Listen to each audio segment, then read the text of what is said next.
Claude Monet was the leader of the French Impressionist movement, literally giving the movement its name. As an inspirational talent and personality, he was crucial in bringing its adherents together. Interested in painting in the open air and capturing natural light, Monet would later bring the technique to one of its most famous pinnacles with his series paintings, in which his observations of the same subject, viewed at various times of the day, were captured in numerous sequences. Masterful as a colorist and as a painter of light and atmosphere, his later work often achieved a remarkable degree of abstraction, and this has recommended him to subsequent generations of abstract painters.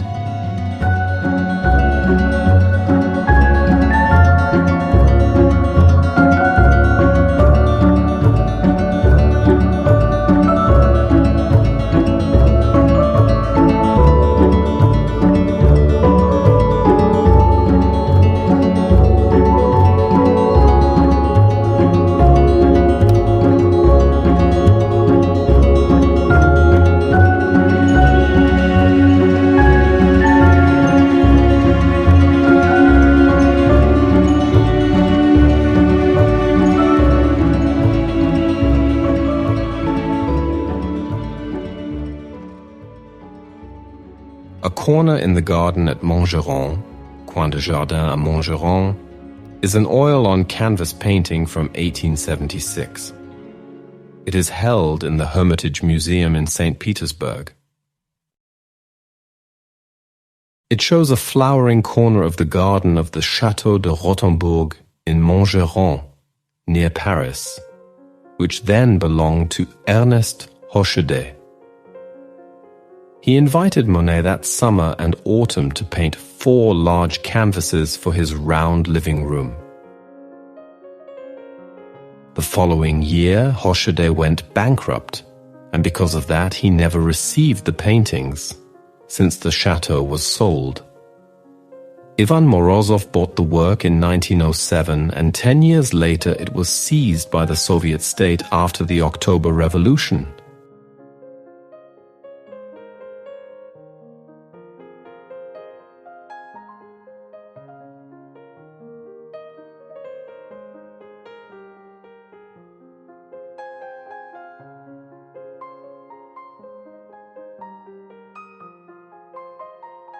The studio boat, Le Bateau Atelier, is a painting from 1876.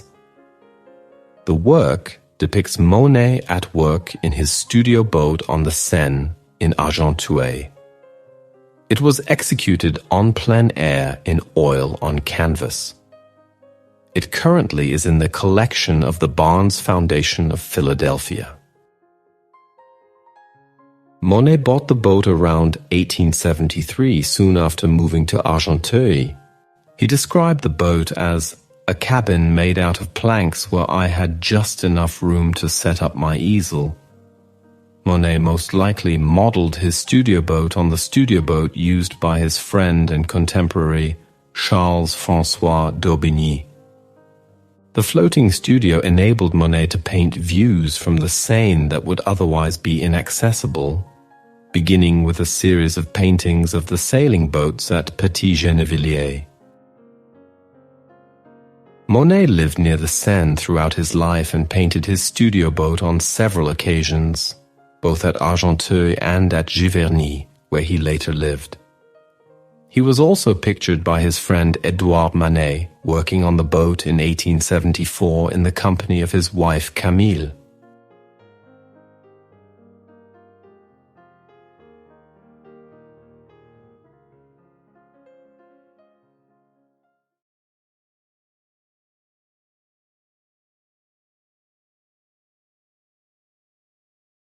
La Japonaise is an 1876 oil painting, painted on a 231.8 and 142.3 centimeter canvas.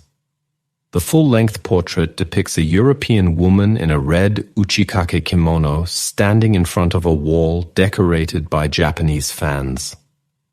Monet's first wife, Camille Dancieux, modeled for the painting. The painting was first exhibited in the Second Impressionism exhibition of 1876 and is now exhibited at the Museum of Fine Arts, Boston. In the painting, Monet depicts Camille in a padded, heavily decorated red kimono, an uchikake, belonging to a famous Japanese actor standing on Japanese-style tatami mat and in front of a wall decorated by Japanese uchiwa fans.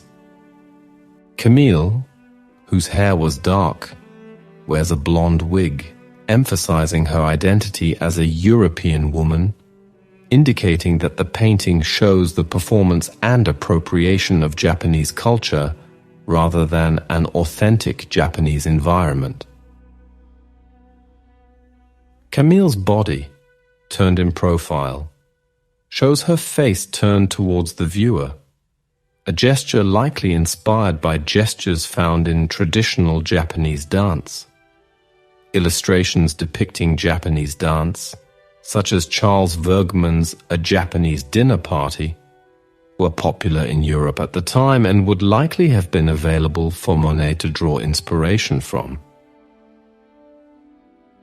Monet placed particular importance in the depiction of the detailed samurai embroidery on Camille's robe, positioning the face of the samurai in the near center of the canvas. The depiction of the samurai with dark hair, a stern facial expression, and a strong grip on the sword in his belt contrast Camille, with blonde hair, holding a fan delicately and smiling, strongly, drawing attention again to the difference between the Japanese setting and the European woman within it. Camille's raised right hand holds a folding fan in the colors of the French flag, which also appeared in one of Renoir's paintings. The contrast between Camille and the painting's faux cultural setting is increased further by a backdrop of uchiwa fans.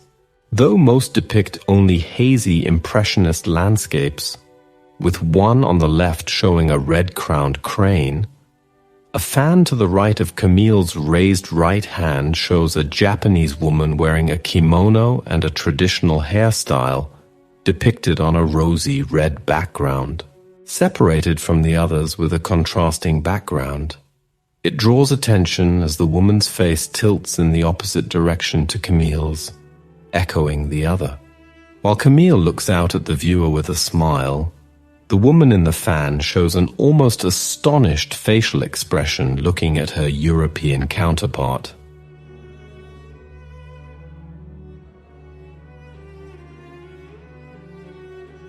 Money became one of Monet's biggest troubles in the 1860s. His father had cut his allowance due to Monet's rebellious decision to create works unsuitable for the state-sponsored salon exhibitions. Although Monet's financial condition improved in the early 1870s after his works were recognized and regularly purchased by art dealer Paul Durand-Ruel, this support began to erode due to Durand-Ruel's difficulty in selling them. Due to the loss of this important source of income and the expenses Monet faced in moving into a new house, beginning in 1874, he began to fall back into financial difficulty. In desperate need of money, Monet created this painting of his wife in a red kimono that he borrowed from a friend, and sent the painting to Durand-Ruel's gallery in the Second Impressionism exhibition of 1876, along with 18 other paintings, including the famous woman with a parasol, Madame Monet and her son. Given the popularity of Japonime in France at this time, Monet hoped to sell La Japonaise at a high price to ease his financial difficulties. 40 years later, in 1918, when the art dealers Georges Bernheim and René Gimpel visited Monet and informed him that La Japonaise had sold for a very decent price, Monet was said to stated that he was ashamed by the fact of having painted the work simply to please the market, calling it a piece of filth. Some scholars believe that he may have been more committed to this subject than these comments would suggest. When the work was in progress, Monet wrote to Philippe Bourti, a famous art critic and collector of Japanese artworks, commenting that it was superb to paint the heavily detailed kimono. Other scholars argue that this letter may have been an advertisement instead of Monet's true words, and motivated by a desire to influence notable critics who held an interest in Japonism, such as Berti.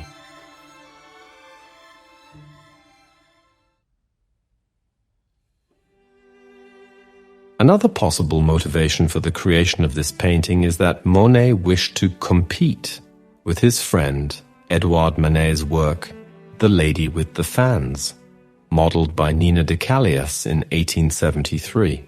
There is no solid evidence that Monet had seen this work in person before he painted the La Japonaise, but he seemed to know of it from an engraving of Manet's sketch of the work, published in the book Revue du Monde Nouveau in February 1874.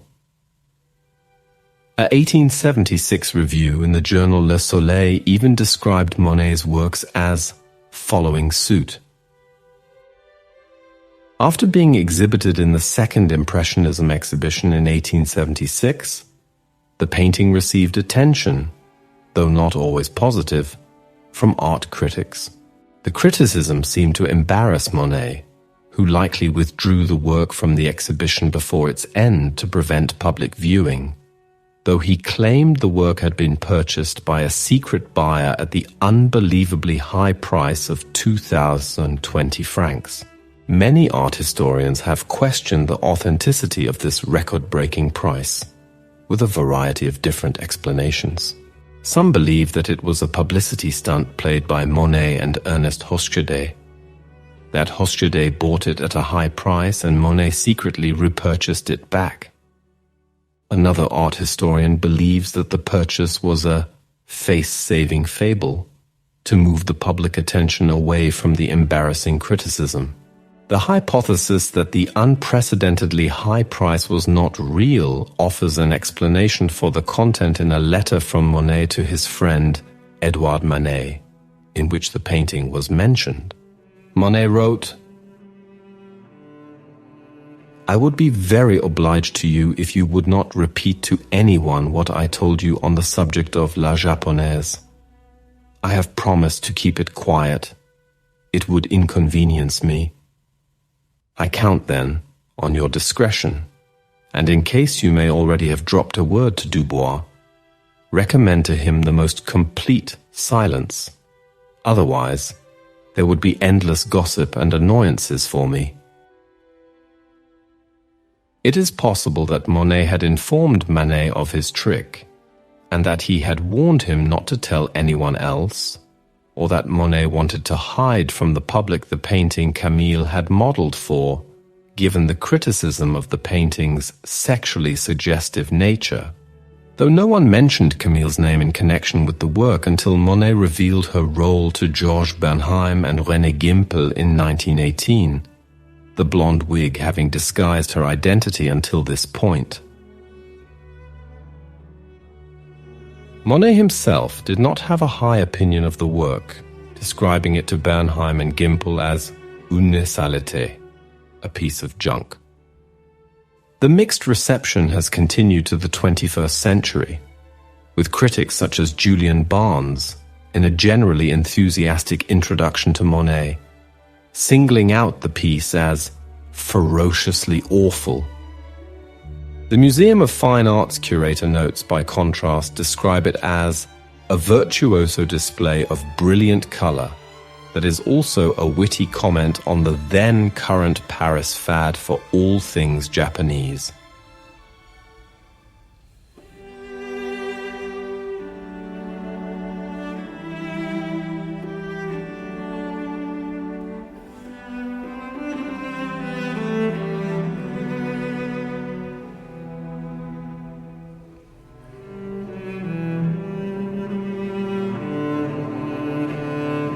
While Monet's upbringing was rather middle class, his extravagant tastes led him to live much of his life in varying degrees of poverty and debt. His paintings were not a decent source of income, and he often had to borrow money from his friends. After receiving several commissions throughout the 1870s, Monet enjoyed some financial success, but was in dire straits by the end of the decade. In 1877, the Monet family was living in the town of Verneuil with Alice Hochedi and her 6 children. The Hochedi family were great friends and patrons of Monet's work. But the husband's business went bankrupt, and he ended up abandoning his family. Thus, Monet had to find an inexpensive house for the large household. Camille gave birth to their second son, Michel, in 1878.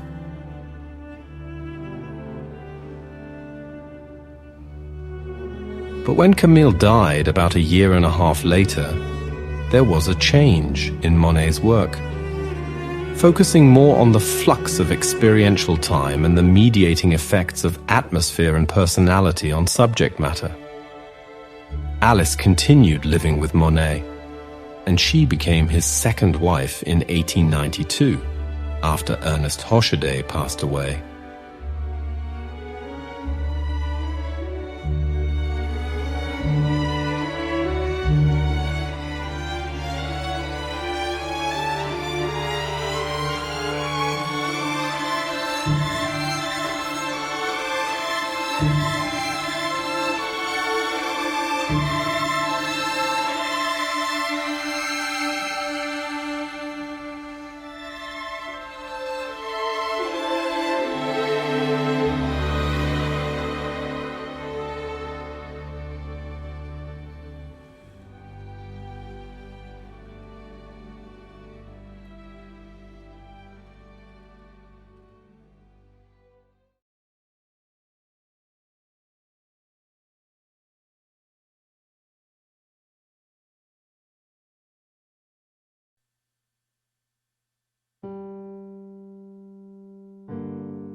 Arrival of the Normandy train, Gare Saint-Lazare, also known as the railway station of Saint-Lazare in Paris, is an 1877 oil-on-canvas painting, and it is in the permanent collection of the Art Institute of Chicago.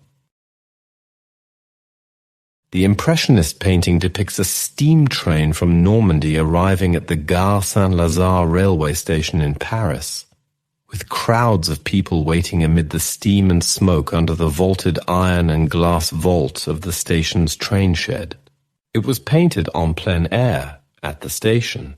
It measures 23.7 in X, 31.6 in, and is signed and dated in the lower left corner, Claude Monet 77. The painting is one of 12 works by Monet depicting a scene at the station, and it was also one of 8 that he exhibited at the Third Impressionist exhibition in Paris in April 1877. It was sold to Ernest Ochedé in March 1877, but was in the possession of Georges de Belliot the following year. On his death in 1894, it was inherited by de Belliot's daughter, Victorine, and her husband, Ernest Donop de Monchy. Sold to the Bernheim Jeune Gallery around 1899, it passed through the hands of the art dealer Paul Rosenberg and then the Durand-Ruel Gallery in Paris in 1911, which took the painting to New York. It was sold later in 1911 to the wealthy industrialist and art collector Martin A. Ryerson for $7,000. On his death in 1932, it was bequeathed to the Art Institute of Chicago.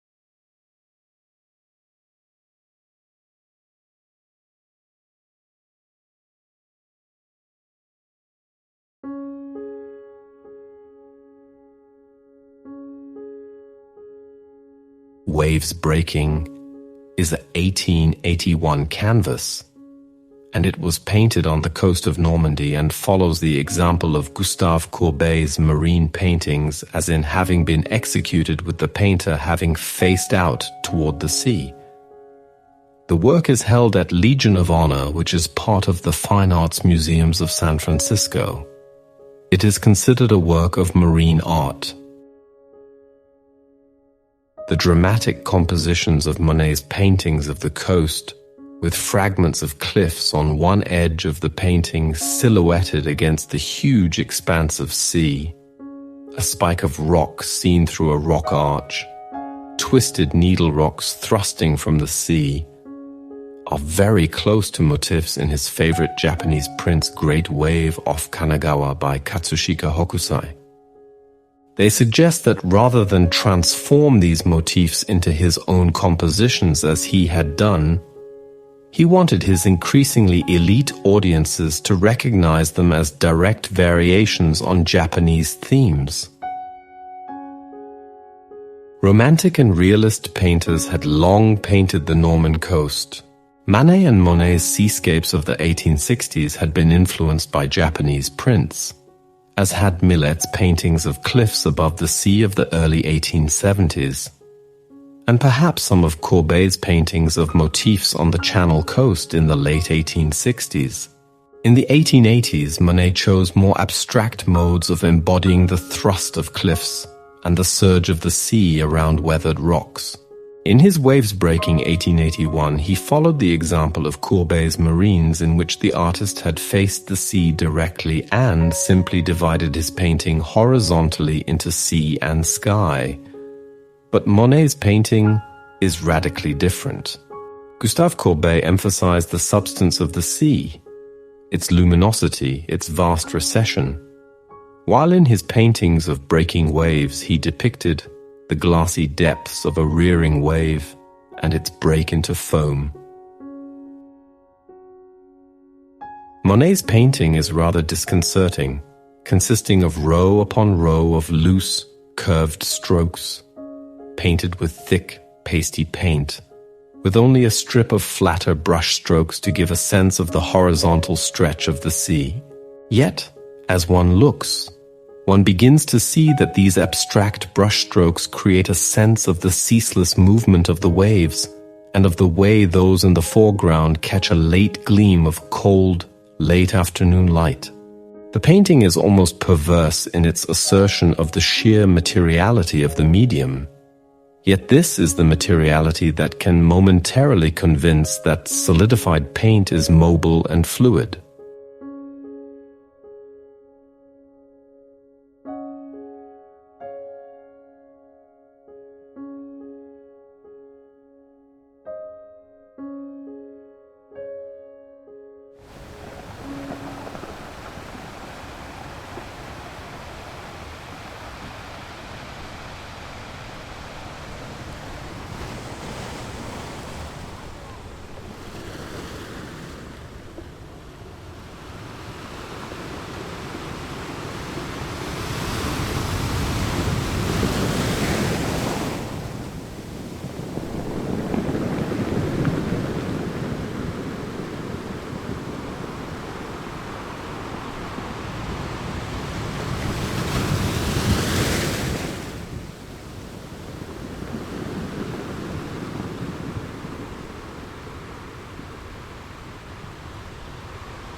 The Cliff Walk at Pourville is an 1882 painting and currently resides at the Art Institute of Chicago.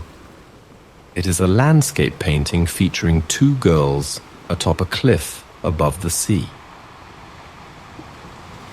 The canvas was inspired by an extended stay at Pourville in 1882. Monet settled in the village between February and mid-April, during which time he wrote to his future wife, Alice Hochet. How beautiful the countryside is becoming, and what joy it would be for me to show you all its delightful nooks and crannies. They returned in June of that year. The two young girls standing atop the cliff may be Hochet's daughters, Marthe and Blanche. It has also been suggested that the figures represent Alice and Blanche, both of whom painted out of doors at that time. The various elements of the painting are unified through brushwork. Short, crisp strokes were used to paint the grasses of the cliff, the girls' drapery, and the distant sea. A sense of movement suggested by painterly calligraphy was a property of Monet's work in the 1880s, and is here used to connote the effect of a summer wind upon figures, land, water, and clouds moving across the sky. During the painting process, Monet reduced the size of a rocky promontory at far right to better balance the composition's proportions. However, it's also been noted that this secondary cliff was a late addition to the canvas and was not part of the original design. An X-ray of the painting indicates that the artist originally painted a third figure into the grouping, then removed it. Describing similar works by the artist, art historian John House wrote, "His cliff tops rarely show a single sweep of terrain. Instead, there are breaks in space. The eye progresses into depth by a succession of jumps. Distance is expressed by planes overlapping each other and by atmospheric rather than linear perspective, by softening the focus and changes of color. The sense of immediacy is heightened by the juxtapositions of the cliff and sea, the contrast between ground and openness.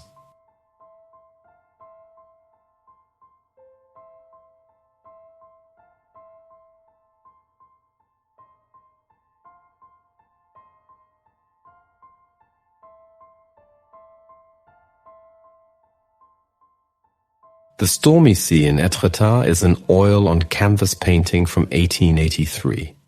It is held at the Musée des Beaux-Arts de Lyon. The painting depicts a stormy sea on a winter day. The cliff in the background is at Étretat, Seine-Maritime. Monet frequently stayed in the area during the winter of 1864-65 and wrote, "I spend my time outdoors on the rocks when the weather's rough. And of course, I work all the time." Monet composed the painting in February 1883 from his hotel window. Subsequently, the painting was bought by the Parisian dealer Paul Durand-Ruel and then became the property of the Musée des Beaux-Arts de Lyon in 1902. The museum was a forerunner in the collecting of early 20th century Impressionist paintings. The painting is composed of 4 major elements, each painted in a different way. The central part is invaded by the pearlized surfs painted in forms of commas. In the foreground, a small beach on which there are old boats filled with thatch on the left, and 2 fishermen with their boats in poor condition that ran aground on the shore. On the left, in the background, the cliff of Étretat can be seen and the rock strata are evoked by horizontal lines of brush. Finally, the upper part of the painting shows the sky, painted in a way that expresses a curtain of rain.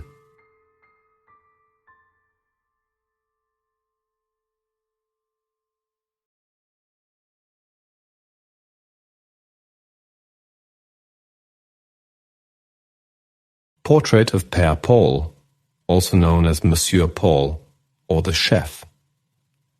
Monet painted it in 1882 in oil on canvas, and it shows the chef and owner of a restaurant and hotel, Paul-Antoine Graff, who was the landlord of Monet during his visit to Pourville on the English Channel. Monet painted a portrait of the chef, Paul-Antoine Graff, wearing his white chef's hat and jacket. In the lower part of the painting, the figure fades into the light grey background, resulting in an oval-shaped composition. Monsieur Paul has turned his head towards his right shoulder and looks into the direction of the left edge of the painting. His dark eyes do not focus on anything specific, and he appears to look just ahead of himself into the emptiness. His scrubby grey and black full beard is part of his appearance and nearly covers the protruding chin and the mouth with closed lips. The furrowed face was painted by Monet with strong strokes of his paintbrush, and the nose was emphasized by a more pronounced shade of the same colors. The art critic Melissa McQuillan sees in his face his pride and the firmness of his character. Monet described the painting as an esquisse curieuse, curious sketch. Monet created a painting full of liveliness by the tilted hat, the scrubby beard, and the characteristic facial features. He used a clever color scheme, in which the dark beard builds a contrast to the white clothes, and in which the reddish and brown skin color is complementary to the light bluish-gray shades of the background. The painting is clearly signed with Claude Monet 82 in the top right corner.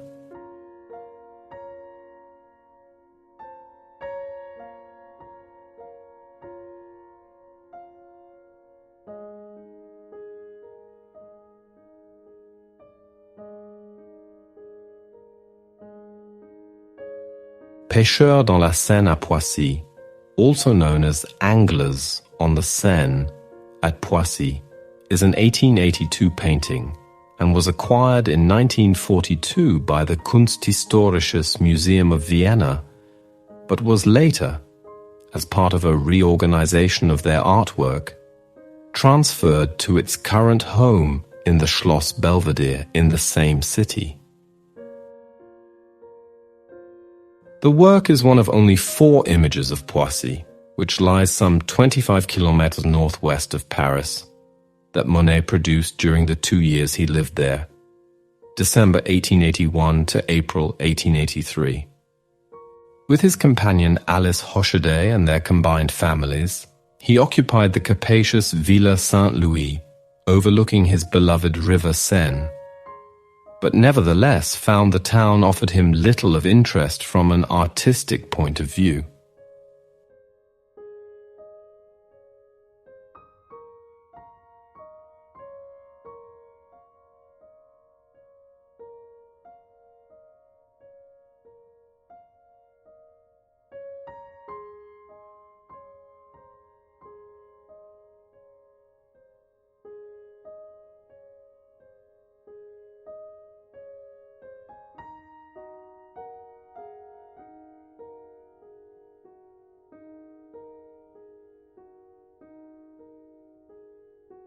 The valley of the Nervia depicts the mountains of the Italian Riviera, where Monet had spent several months in 1884.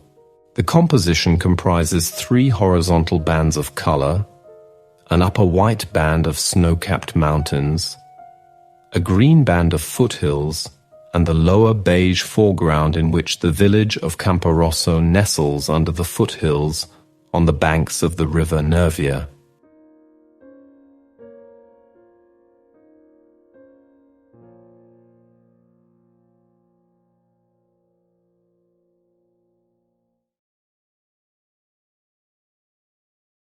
Garden at Bordighera Morning is an 1884 oil-on-canvas painting, now in the Otto Krebs collection at the Hermitage Museum, first displayed to the public in 1995. Showing palm trees and a church tower in the background, the work was produced during a stay in Bordighera on the Ligurian coast of Italy from January to April 1884. He wrote to his art critic friend, Theodore Duret, "I set up in a fairyland. It would take a palette of diamonds and precious stones."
In 1883, Monet was looking for a house for Alice and their combined 8 children. He happened on a property in a sleepy town called Giverny that had a total of 300 inhabitants. He fell in love with a house and garden that he is able to rent and later buy and greatly expand in 1890. The property at Giverny was Monet's primary inspiration for the last 3 decades of his life. He created a Japanese garden for contemplation and relaxation, making a pond filled with water lilies with an arched bridge. He famously said, "My garden is my most beautiful masterpiece. I work at my garden all the time and with love. What I need most are flowers. Always. My heart is forever in Giverny. Perhaps I owe it to the flowers that I became a painter.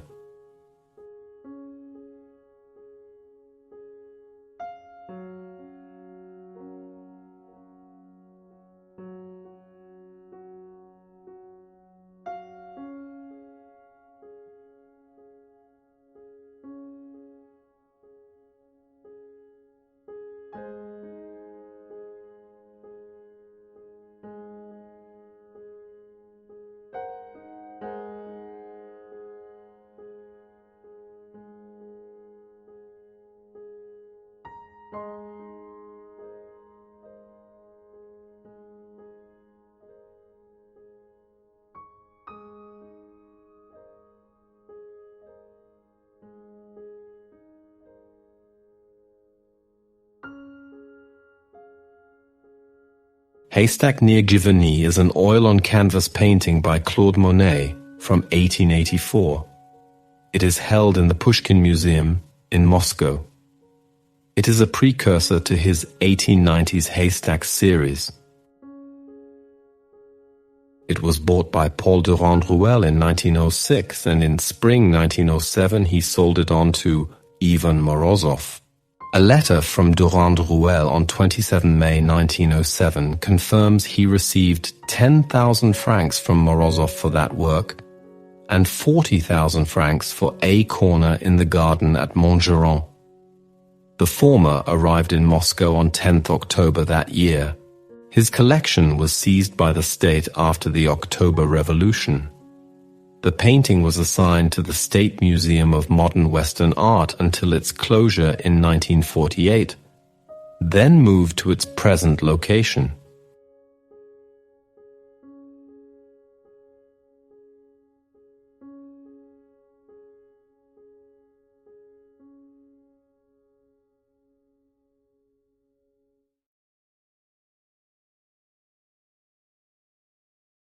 The Pyramids at Port-Coton, Rough Sea, is a series of 6 paintings produced by Claude Monet in 1886. They all show the rocky Atlantic coast of Belle-Île-en-Mer. Visited and painted in the plein air by the artist between 12th of September and 25th October that year.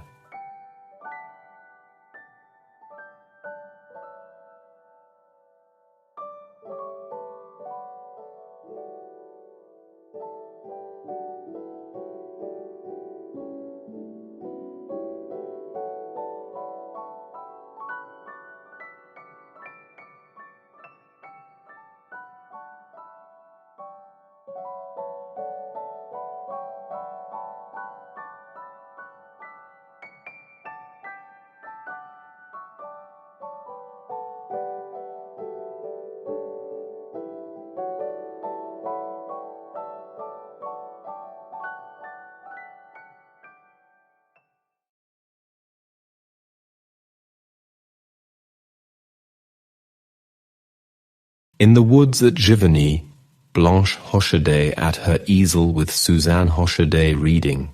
This painting was completed in 1887 and depicts Monet's fellow artist Blanche Hocheday, who was both his stepdaughter and daughter-in-law. Her mother, Alice Hocheday, was the wife of a bankrupt department store owner. After Camille's death, she lived with Monet and 8 children in Giverny, in what was deemed at the time a highly unconventional relationship. They were only married in 1892 when Alice's first husband died. Blanche was the second daughter of Alice, and she became an accomplished artist, having been trained and encouraged by Monet. In 1914, aged 49, Blanche returned to live at Giverny. Unlike the other women Impressionists, Blanche chose not to paint the domestic interior, where women are depicted looking after children, sewing, or reading. Instead, Blanche chose to explore the countryside in her art, painting landscapes and sensitive portrayals of nature. For women artists, en plein air painting was a liberating medium. It was a cheap and convenient option when compared to renting a studio, hiring a model, and the academic conventions of large-scale works. A landscape painter's equipment merely consisted of a field stool, a small easel, a canvas umbrella, and a travel box for brushes and paints, and it meant the artist could choose where and when she wished to work.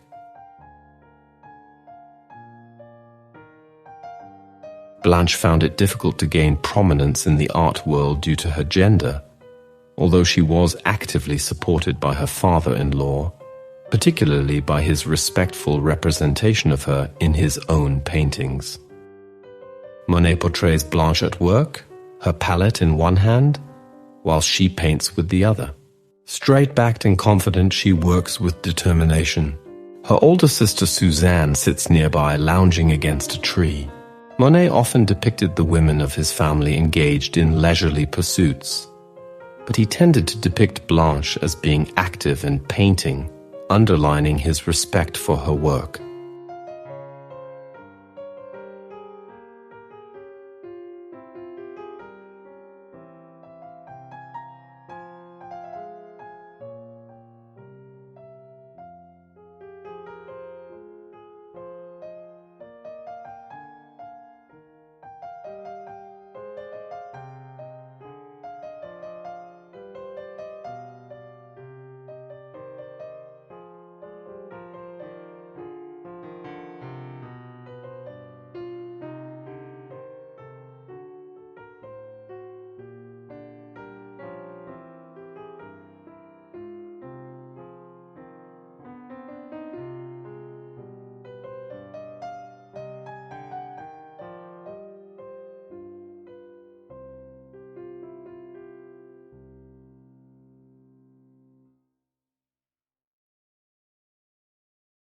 Study of Rocks, Cruise. Le Bloc is an 1889 painting by Claude Monet. Monet gave the painting to Georges Clemenceau in 1899 according to Daniel Wildenstein, though Clemenceau is cited as the owner in an 1891 exhibition catalogue. Clemenceau nicknamed the painting Le Bloc, the Rock. The painting was one of 14 that were exhibited in a joint exhibition with Auguste Rodin at Georges Petit's Parisian Gallery in June 1889. Queen Elizabeth. The Queen Mother bought the painting for $2,000 in 1949, equivalent to $89,253 in 2023. It was worth an estimated $15 million at the time of her death in 2002. The dramatist and performer Noel Coward was also an amateur artist and arranged a visit to Clarence House specially to see Study of Rocks. The painting depicts a hillside covered with rocks and crags. A blue sky with clouds hangs above the scene with branches on the left-hand side against the sky. The location of the painting is a rocky outcrop that rises above the confluence of two sources of the river Creuse. The painting is one of a series of 24 that Monet painted inspired by the landscapes around the village of Fresselines in the department of Creuse.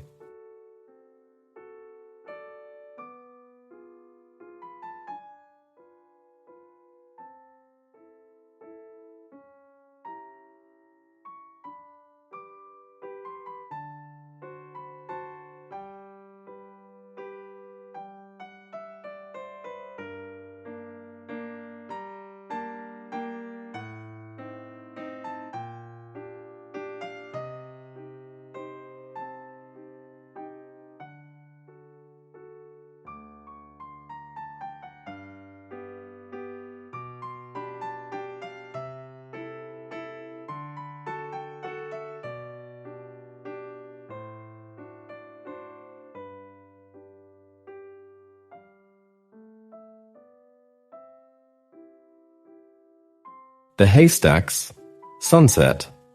This painting was completed by 1891 and is now housed in the Museum of Fine Arts, Boston. It forms part of a series of paintings depicting stacks of hay in fields near Monet's home in Giverny. The series included 25 works and was started in the summer of 1890 and continued through to the following spring, culminating in that year's harvest. Monet's thematic use of repetition allowed him to depict subtle differences in the perception of light across various times of day, seasons, and types of weather. Monet had settled in Giverny in 1883, and from that time on, most of his paintings, until his death 40 years later, portrayed scenes within 2 miles of his home. The Haystacks themselves were actually situated just outside his front door. The artist was intensely fascinated by the visual nuances of the region's landscape and the variation in the seasons, which he strove to depict the impression of perceiving in his work. The haystacks depicted in this painting are from 15 to 20 foot and functioned as storage facilities that preserved the wheat until stalk and chaff could be more efficiently separated. The Norman method of storing hay was to use hay as a cover to shield ears of wheat from the elements until they could be threshed. The threshing machines traveled from village to village. Thus, although the wheat was harvested in July, it often took until March for all the farms to be reached.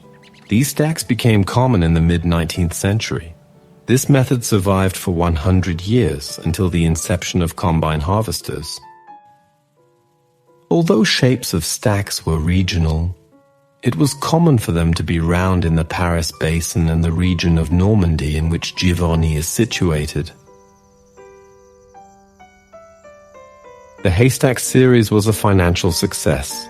15 of these paintings were exhibited by Durand-Ruel in May 1891, and every painting sold within days, for as much as 1,000 francs. Additionally, Monet's prices in general began to rise steeply.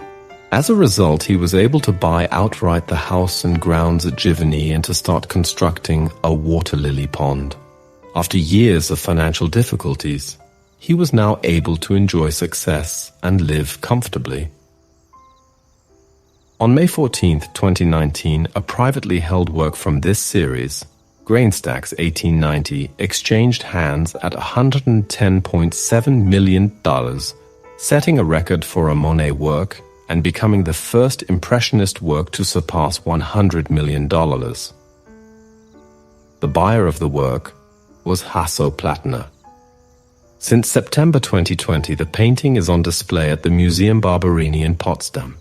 Climate activists threw mashed potatoes at the painting in October 2022, but it was not damaged and was cleaned and put back on display.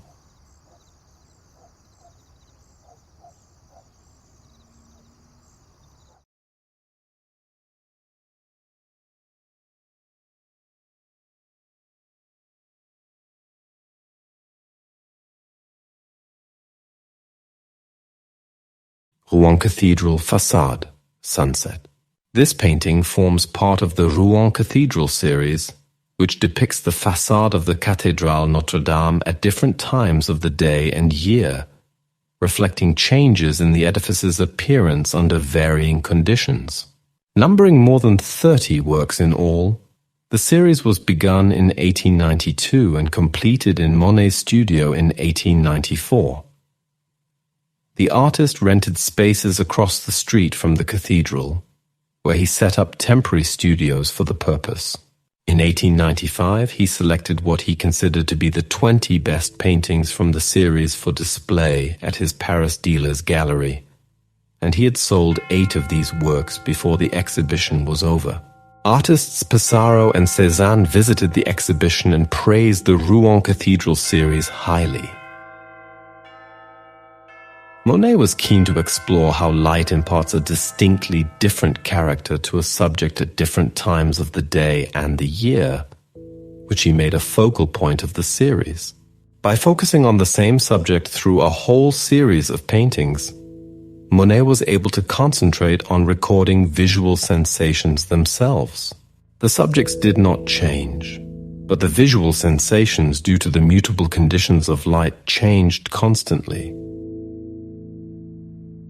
In this painting, Monet portrays the cathedral at sunset, where the bottom half of the canvas surrenders to dubious shadows, while the Gothic architecture above is infused with the day's dying light, creating a sense of doomed grandeur.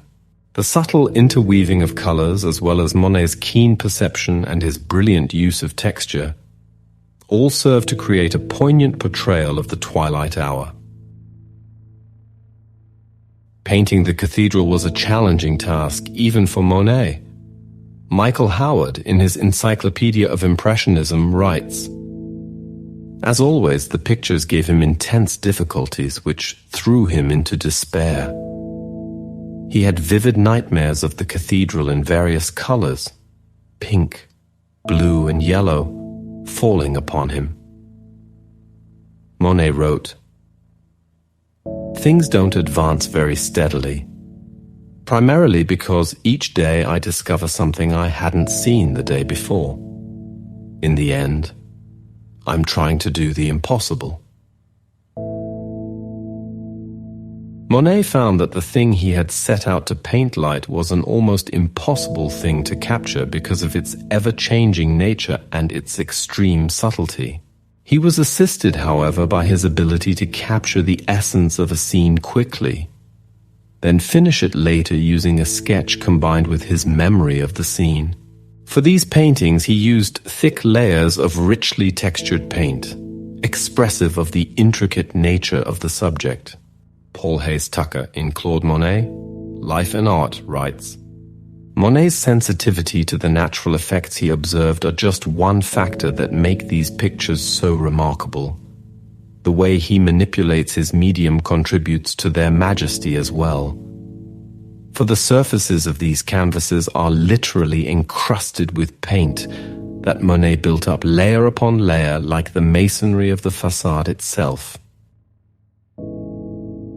The subtle interweaving of colors, the keen perception of the artist, and the use of texture all serve to create a series of shimmering images in light and color masterpieces worthy of the grandeur of their subject matter.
Claude Monet's Bridge Over a Pond of Water Lilies is a stunning masterpiece that has captivated art enthusiasts for over a century. Painted in 1899, this iconic work is part of Monet's renowned Water Lilies series, which showcases the artist's fascination with the interplay of light, color, and nature. The painting invites viewers to immerse themselves in the serene beauty of Monet's famous garden and water lily pond in Giverny, France. Measuring 36 inches by 29 inches, Bridge Over a Pond of Water Lilies is an oil painting on canvas that exemplifies Monet's pioneering Impressionist style. The composition features a charming wooden bridge arching over a tranquil pond filled with luminous water lilies. The bridge, known as the Japanese Bridge, was a central feature in Monet's garden and a frequent subject in his paintings. One of the most striking aspects of the painting is Monet's masterful use of color. The canvas is filled with a vibrant palette of green, yellow, and orange hues which bring the scene to life. The lush foliage surrounding the pond is rendered in various shades of green, from the deep, rich tones of the leaves to the brighter, more yellowy greens of the grass. The water lilies themselves are a symphony of pinks, whites, and purples, their delicate petals floating serenely on the pond's surface. Monet's brushwork in Bridge Over a Pond of Water Lilies is a testament to his Impressionist technique. The artist employs short, quick brushstrokes to capture the fleeting effects of light and color on the landscape. The result is a canvas that seems to shimmer and dance with energy, as if the scene is constantly shifting and changing before our eyes. This sense of movement is further enhanced by the reflections in the water, which create a mesmerizing interplay of light and shadow. The composition of the painting is another element that showcases Monet's artistic genius. The Japanese bridge is positioned slightly off-center, creating a sense of asymmetry that adds visual interest and dynamism to the scene. The bridge also serves as a focal point, drawing the viewer's eye into the heart of the composition and inviting us to explore the lush, dreamlike world of Monet's garden. Monet's fascination with Japanese art and culture is evident in Bridge Over a Pond of Water Lilies. The Japanese bridge itself was inspired by the traditional wooden bridges found in Japanese gardens, and Monet's use of bold, flat planes of color and asymmetrical composition echoes the aesthetic principles of Japanese woodblock prints. This fusion of Eastern and Western artistic traditions is a hallmark of Monet's later work and contributes to the timeless appeal of his Water Lilies series. Beyond its purely aesthetic qualities, Bridge Over a Pond of Water Lilies also holds a deeper philosophical significance. The painting can be seen as a meditation on the relationship between humans and nature, and the search for harmony and balance in our lives. The bridge, a man-made structure, seems to blend seamlessly into the natural landscape, suggesting a symbiotic relationship between the two. The tranquil, almost dreamlike atmosphere of the scene invites contemplation and introspection, encouraging viewers to find moments of peace and beauty in the world around them.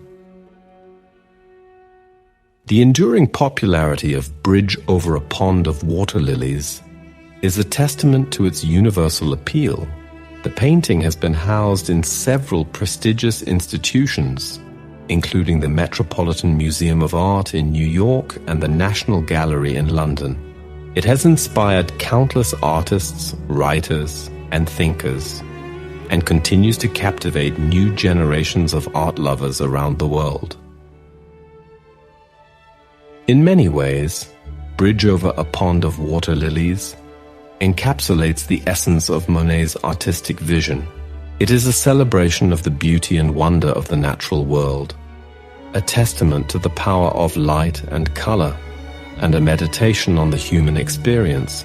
Through his innovative use of brushwork, composition, and color, Monet invites us to see the world through his eyes, to find joy and solace in the simple, fleeting moments of everyday life. In addition to being one of Monet's most well-known works, Bridge Over a Pond of Water Lilies is a true masterpiece of Impressionist art, a painting that continues to inspire and delight viewers over a century after its creation. Its enduring legacy is a testament to Monet's genius and the universal appeal of his vision. Whether you are a seasoned art connoisseur or simply someone who appreciates the beauty of the natural world, this painting is sure to leave a lasting impression, inviting you to find your own moments of tranquility and wonder in the world around you.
"One instant, one aspect of nature contains it all," said Claude Monet, referring to his late masterpieces, the water landscapes that he produced at his home in Giverny between 1897 and his death in 1926.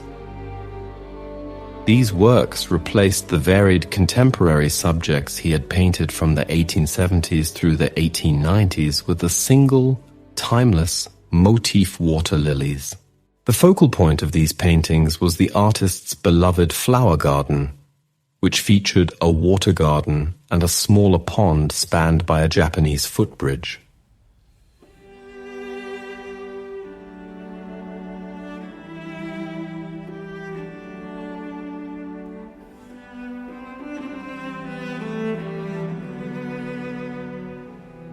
In his first Water Lily series, 1897 to 99, Monet painted the pond environment with its plants, bridge, and trees neatly divided by a fixed horizon.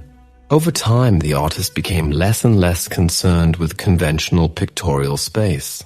By the time he painted Water Lilies, which comes from his third group of these works, he had dispensed with the horizon line altogether.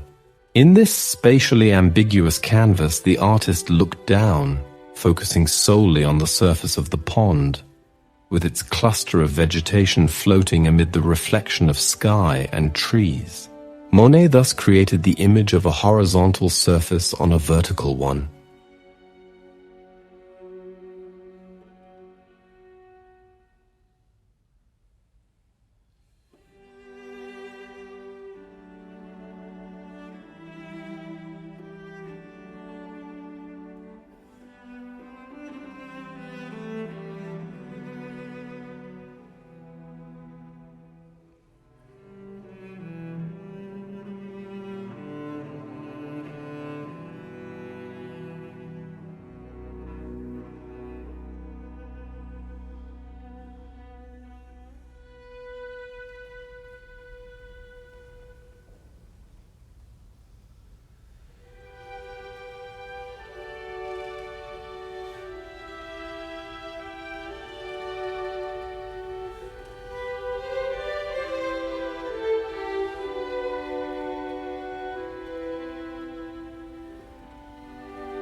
Le Grand Canal, painted in 1908. This painting is one of Monet's most accomplished works to emerge from his series of paintings in Venice. Monet journeyed to the old city in the autumn of that year. The series comprised 37 canvases, featuring a dozen different views, taken within a short distance of each another. This painting, now housed in Boston, depicts the famous church Santa Maria della Salute, beside the Grand Canal, Venice's main waterway, and an inspiration for artists over hundreds of years. Monet was 68 when he discovered Venice. He had already been in Italy, but no further than Bordighera on the Riviera. The opportunity afforded by an invitation from his English friend Mary Hunter persuaded him to make the journey. He and his second wife Alice stayed in the Barbaro Palace on the Grand Canal. Once he saw the city, Monet was gripped by Venice. After several days looking for locations, he felt an urge to paint.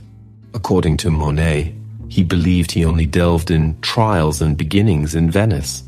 Although the canvases were finished afterwards in his studio, they do not have the same impasto as other works. The suite of Venetian views he created suggest the pictures a tourist would like to bring home.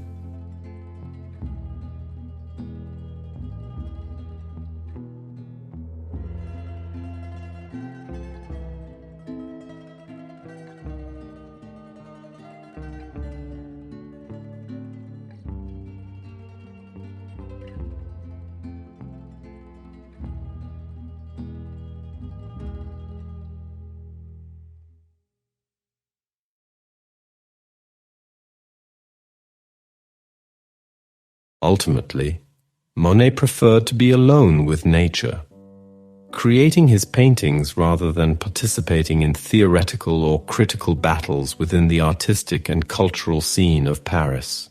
Whereas he traveled throughout the 1880s and 1890 to places like London, Venice, Norway, and around France. In 1908, he settled for the remainder of his life in Giverny. The year 1911 saw the death of his second wife Alice, followed by the passing on of his son Jean. Shattered by these deaths, the ragings of the First World War, and even a cataract forming over one of his eyes, Monet essentially ceased to paint.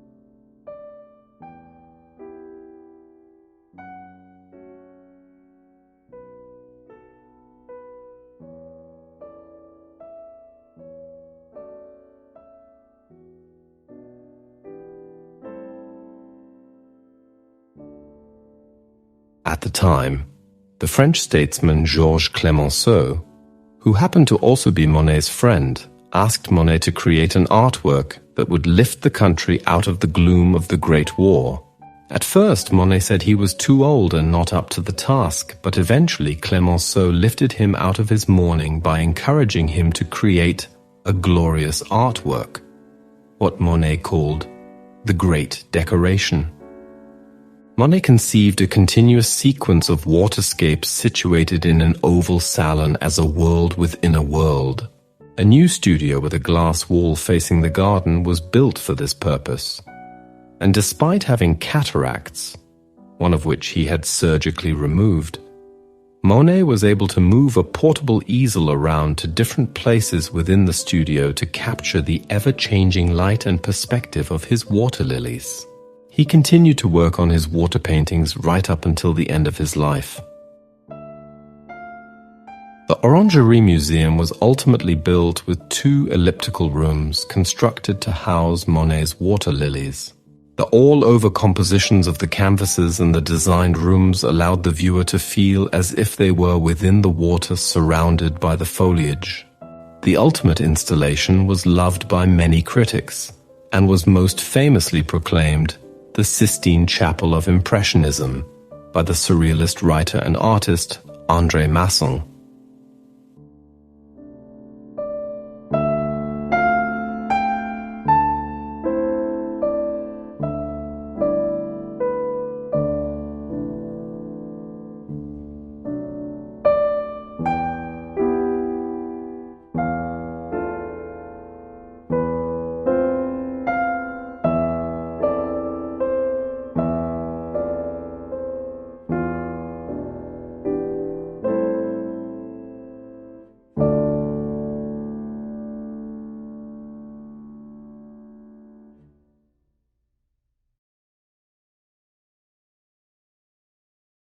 The Roseway in Giverny was completed in 1920 and portrays a path beneath a large rose arch in Monet's garden at Giverny. Being a creative project that occupied half his life, the garden became the principal subject of his later paintings. The following image was created when the artist was 80 years old and demonstrates how he continued to paint with extraordinary freedom in spite of his failing eyesight. The Roseway in Giverny offers a glorious assortment of colors, creating an almost hypnotic effect in their abstract quality. Monet embraced the fashionable interest in Japanese art of the time, decorating the walls of his house with oriental prints and building the now famous Japanese bridge in his garden. The influence of Japanese motifs can also be detected in this vibrant mesh of brushstrokes. The use of thick paint and strange combinations of color are partly the result of his failing eyesight, expressing a visual representation of Monet's struggle to accept his imminent blindness. Fortunately, Monet hadn't precise memory for colors, and he would ask his stepdaughter, fellow artist Blanche, for each color by its name before he applied it to the canvas. In 1922, Monet had to stop his work altogether, but in the following year he had an operation that partially restored his sight, allowing him to continue with his art. However, his sight now had a strange veiled quality, distorting the colors he perceived. Sadly, he lost his eyesight completely in 1926, shortly before his death. What he left behind, though, was one of the most extraordinary series of paintings the world has ever seen.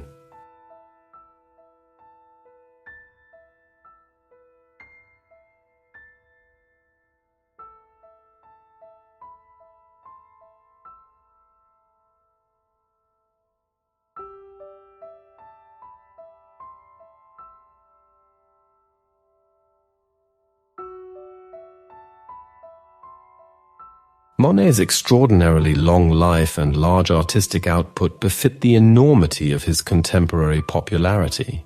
Impressionism, for which he is a pillar, continues to be one of the most popular artistic movement, as evidenced by its massive popular consumption in the form of calendars, postcards, and posters. Of course, Monet's paintings command top prices at auctions, and some are considered priceless. In fact, Monet's work is in every major museum worldwide. Even though his works are now canonized for a number of years after Monet's death, he was only known in select circles of art lovers. The major renaissance of his work occurred in New York by the abstract expressionists, artists like Mark Rothko and Jackson Pollock, and critics such as Clement Greenberg learned much from Monet's large canvases and semi-abstract, all-over compositions. Pop artists also referred to Monet's Haystacks in pieces like Andy Warhol's repeating portraits. Similarly, many minimalists use the same technique in their serial display of objects.